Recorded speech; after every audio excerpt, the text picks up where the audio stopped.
Welcome back, Soulful Society, to Soulful of Wellness, the multi-generational podcast brought to you by two functional imperfectionists and certified coaches who deliver tips to live your most authentic, balanced, and anxiety-free life. Do you ever zone out while someone's talking? Of course you do. We all do. The average human has an 8-second attention span.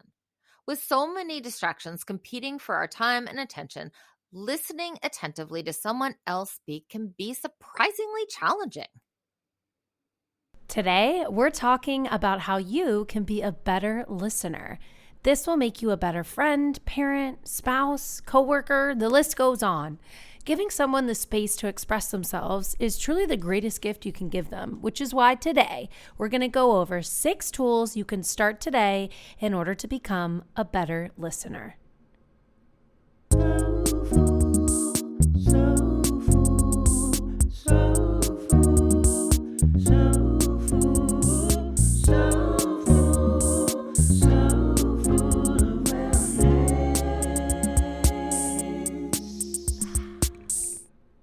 Thanks for joining us for another week of wellness goodness. We so appreciate you. If you haven't already, please don't forget to hit that follow button and please leave us a rating and review. We love reading your reviews and it also helps more people find us. So thank you in advance. Today we're talking about how we can all be better listeners. Focus is hard. Listening, hard. It's a challenge to walk into a conversation without having my agenda being forefront in my mind and your agenda being forefront in yours. With the hectic, chaotic, complicated pace of life today, people are even more committed to our own agendas. For sure. I mean, we're living in a time when it's challenging to be consistently aware and intentional because so many things demand our attention. Our brains haven't truly caught up to the technology that's feeding them, leaving us very overstimulated. I can definitely relate to that. Yeah, overstimulated in so many areas. When I'm in a conversation to somebody, I'm interested. It's not that I'm not interested. I really genuinely care about this person, but still I find that my mind's going, oh crap, you got to remember to get gas on your way home. And then I'm like, oh my God, stop, focus. And then it's embarrassing because sometimes I have no idea what the person was just saying, yet I'm standing there face to face with them and I have to say, I'm so sorry. Can you repeat that? And I'll just own it and be like, I zoned out for a second. Can you repeat that? But it's still embarrassing. Yeah, and I think our brains are becoming accustomed to have everything at the palm of our hand, right? Oh, thinking about, I got to get gas, I got to do it now because we can do anything right now, right? I can look up the weather right now. I can look up flights. It's habit. I compulsively reach for my phone and immediately look it up or do something. I was up till 12:30 last night, telling myself I want to rest. And I thought about something and I whipped out my laptop and there I was. So, I mean, it's so true that there's so many competing demands right now. Our brains aren't used to doing one thing at a time. And so listening really involves that intentionality and presence to focus on just one thing, the person speaking. It's really important if you want to be available to hear the words they're saying, but underlying that, the message, the information. And it's not just the words, it's tone, it's voice fluctuations, it's expressions on the face. All of that is a lot of stimulus coming in that it's easy to get distracted by, or as you're looking at somebody, what's happening over their shoulder. And it's really hard to make the brain focus so it can take in all of what the person is communicating and only what that person is communicating, not the competing distractions for my attention all around. So that's what we're going to talk about today.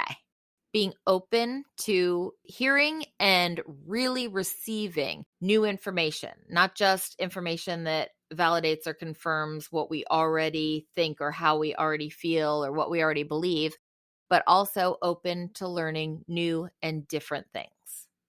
This skill is really going to enhance your relationships, which enhances your wellness in turn. which is really what we want. So, here are 6 ways to become a better listener and, in turn, a better friend. Number 1, listen to learn, not to be polite. Interesting, right? It is a different foundation or a basis for the platform of listening. So a lot of the times when you're listening to someone, especially maybe you're at a cocktail hour at a wedding or a party or something, and you don't know the person that well. And again, right, your mind is competing. There's so many distractions going on, and you're meeting this person. We all have a tendency to do this with loved ones in our lives too. So this isn't just an example for when you're with an acquaintance, but a lot of the times we listen at level 1 listening. So this person is talking to you. They're saying, "Hi, Kit. So nice to meet you. Yeah, this party is fantastic. I actually party planned myself. I just had a party the other week. It was so great." And you might respond, "Oh my gosh, yeah, my friend's planning a wedding. We've been talking about it all the time. What are you doing?" You're relating the conversation to yourself. So you're immediately thinking about, how am I going to respond to this and how can I relate to this? Which is innocent, right? Maybe you're trying to bond with someone, but in actuality, you're not really listening. You're listening to respond. It's your turn to talk, and then it's my turn to talk, and then it's your turn to talk, and then it's my turn to talk. And our turns come off something the other person said, but don't go deeper into the meaning of, in this example you gave, you talking about your career as a party planner. I'm just playing off that and going, ooh, my personal related experience is, right, instead of digging deeper into what came up for you, which is what you really want to talk about. You're going to make a lasting impression on this person.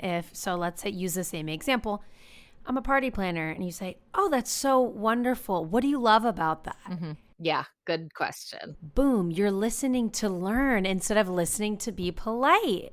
You're getting curious. You're approaching the conversation from a totally different angle that people are not used to being actually listened to. It's pretty wild. It's a true treat and a gift to give someone, the gift of active listening. We have a tool for how you can set yourself up to do more of this. Each day, ask yourself, what am I going to be curious about? How many things am I going to be dead wrong about today? These types of questions effectively open your ears. It frames you to have a beginner's mindset as you walk into the conversations you're going to have that day. Very cool. So to wrap up this tool, listening to learn, not to be polite, really what that means is, like, listening is good, but the intent has to be that curiosity, not generosity, right? The politeness of, I don't know, engaging in conversation and chit chat. Right. It's not just chit chat. Tool number 2, quiet your agenda. So while you can't control someone else's listening habits, you can control your own. It's good to know what we can control. And that involves quieting your mind. Easier said than done. Definitely acknowledge that.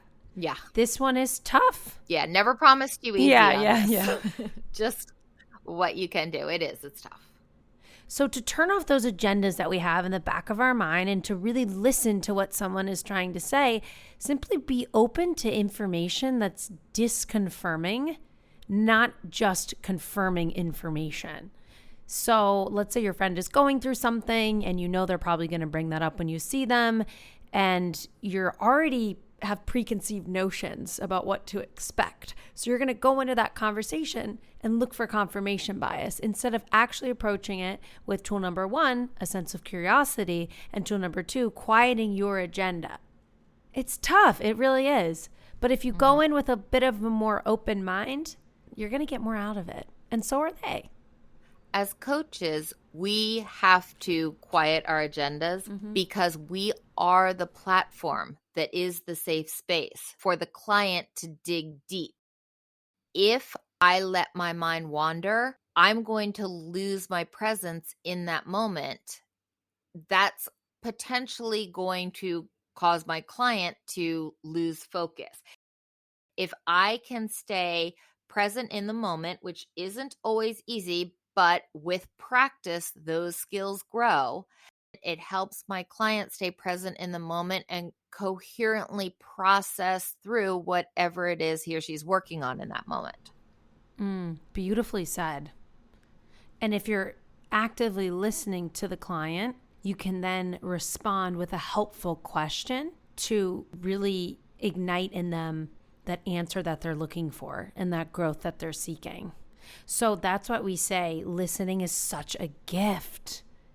And if you think about it, it takes a little bit of the pressure off of you because really you're just focusing on another person. And how memorable is that too for them? Wow, I had a really wonderful conversation, because it's so often that we don't truly feel heard. You've been in those conversations where it's one-sided and someone is responding just to respond. It's like you might as well not even be there. And so too often we're met with that. So I just think it's really cool to have such a unique tool. It really does take the pressure off, especially for our friends with a little social anxiety. It reminds you that it's helpful when it's not about you. So your job isn't to come up with something new or fresh or different or solve a problem. Your job is to be a platform, to be the listener. Possibly the value you add to the conversation is allowing the person to dig deeper to uncover some answers or some problem solving for herself. Tool number 3, which you alluded to being the next step, ask more questions. Right. It's the simplest way to be a better listener. Asking questions, be curious. And it does. It takes that pressure and that spotlight off of you having to come up with some sort of impressive answer or witty response. That way you can genuinely be present in the moment and ask some questions. It creates a safe space for other people to share. And they feel like, wow, this person's really engaged with me and seems to really be interested in what I have to say. I can tell you from my personal experience that it is really interesting and kind of rewarding when you see someone respond to your question, because at first they have that puzzled look like, no one's ever asked me that before. I don't have my pat cocktail party answer ready to go. And then the information's processing. And if you can just hold the space with them and let them work through, well, what is my answer? And then they start talking kind of usually before they have an answer, because it isn't your typical chit chat. And they'll start talking. And then you see the relief wash over when they realize they really do have a response that maybe isn't what they give to everybody, but it comes out. Yeah. And you can see the energy level pick up when they actually get enthused about what they're saying, because they're now more engaged in the conversation. Yes. You can see it in their face. You can feel it energetically. Yeah. There's something happening. And it really does set you apart. It's like, wow, I feel really valued after that conversation. Cool. I feel really bonded with that person. Yes. And hopefully they're learning a little something too, so that someone could provide that for you, because how special would that be? I am so lucky. I have Kit, who will always listen and is my coach. So, and I think everyone deserves a Kit. My gosh, that is so the greatest compliment. Just know that. You. I'm the luckiest. Well, see, this is a sign of a good relationship, because I happen to think I'm the luckiest. Oh my gosh, we like each other a little bit. It's good. It's good. Listening with real intent means being open to being wrong. Obviously, we don't go into things thinking I'm probably wrong. We think we're right. We're going off the information we have. But when we get new information that conflicts with our current understanding, allowing room and possibility that maybe I'm wrong leaves room for you to grow, to change, and to not have that uncomfortable conflict when information is at odds with your current understanding and your brain can't process it and just rejects everything because it can't handle this dichotomy. If you can get comfortable with the idea that you're right with what you know right now, but as you learn more, that may or may not hold, it gives you the platform to listen with that open mind of acceptance, and you won't have to discard conflicting information when it comes in. Very well said. Yeah. And to get comfortable with a little bit of discomfort. It's going to help your relationships grow even more. It doesn't mean that you're not smart or that you're a person who hasn't figured things out yet. It shows that you have the confidence to be open to having flexibility of thinking. And that's going to allow you the opportunity to come out further ahead than if you were rigid in your current understanding. For sure. Love it. Tool number 4, pay attention to your talk listen ratio. We have a target for you. Strive for a 2-to-1 ratio of listening to talking. This one is really hard for me when I'm excited, especially because people with ADHD have sort of this tick where we interrupt people. And it's because you kind of just word vomit your thoughts.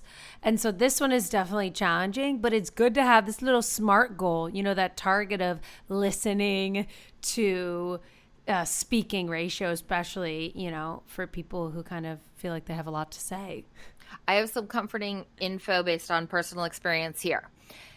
Number 1, all the little things that come up in my ADHD brain as somebody's talking that I want to just put a pin, like, we'll come back to this. I want to hear more of what you say, but I want to say this, but obviously you can't because it derails what the person's thinking and where they're going with it. This is an area where practice makes improvement.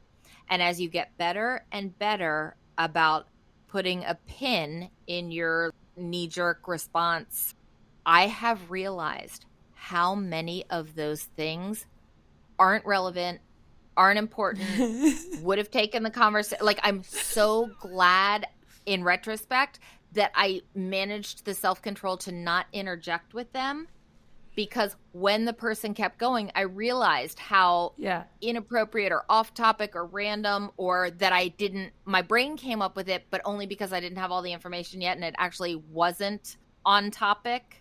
Yeah. As I've practiced that, I think, oh, all those years that I just interrupted with these little things, it was so derailing of where subsequent beautiful conversations wound up going when I kept my mouth shut and let the other person guide the direction. Wow. It makes me feel better that practice makes perfect. Kind of letting you in on a few secrets, and happy to do so. Mm-hmm. One of those secrets is that giving the gift of listening, as we discussed, but also giving the gift of silence. So not responding all the time to what my client's saying gives them a little bit of space to then let out more thoughts. So oftentimes, I'll ask a question, my client will respond, and I'll feel it's appropriate to meet it with just a beat or two of silence. There's often more that comes out, and they begin to talk. And some nugget comes out that would not have been there if it weren't for giving the space and the silence. So it's really cool to see that come to light and realize, oh, there was more there. Yes, I knew it. That is such a good point. That's like tool 4, part B. Yeah. Becoming comfortable with silence. So many people aren't. They think, silence equals awkward. Come up with something to say. Pretty much blanket rule, don't say the things that you came up with to say to fill the space. They're not valuable. They're things you feel pressured to spit out there. And if you can get comfortable with having some quiet time, some silent moments in the conversation, the other person will typically piggyback onto what they were saying. They won't come up with some random silence filler. They're thinking about what they just finished saying, and it'll usually go to a deeper place. Most of the time, yeah. It's pretty cool. Now that you know the secret, if you enact it, you'll start to observe it. Mm-hmm. Be like, wow, there was more they wanted to say. Yeah. Tool number 5. This is another great coaching tool that we're sharing with you today. It's repeat back what you just heard. Yes, queen. In coaching, we call it reflection. I think Kaelynn is particularly skilled in this. Oh, shucks. You'll say, what I just heard you say is, it's a super effective tool in daily conversations. Talking to your kids, talking to your friend, talking to your spouse, talking to your boss. It's really excellent for getting confirmation of the person's point. Because they might correct you, and that's perfectly fine too. Then, makes it all the better. And if you were right when you reflect back what they say, it kind of puts it in more concretely to them. Like, yeah, that is like what I validates. said. Yeah. Well, they feel really heard. They're like, yes. And as you said, when the answer is no, when you didn't have it right, now you at least both know you didn't have it right, because so many problems interfere with someone's ability to communicate effectively. Miscommunication. So many things interfere with somebody's ability to understand accurately what the other person's trying to communicate. So when you do this tool of reflection, even when the answer is no, that's not what I was trying to say, at least now you both know. So you're not moving forward on what is now a misunderstanding. The person gets the opportunity to go back and try again. And reflection, repeating back what you hear, is also, it's a huge component of active listening. I think, I've thrown that term out a few times already. And so active listening is not only, you're not listening to respond, right? You're listening with curiosity, and repeating back what you heard allows that to come to fruition. Yes. You're basically walking the walk at that point. You're not saying, oh, you party plan, I went to a party. You're saying, oh, you party plan, and you ask them why, and you respond back with, like, oh, so what I heard you say was you really like party planning because it makes you feel social and accomplished, and you thrive in chaos? And she goes, yeah. Right. And sometimes the person will be like, is that what I was saying?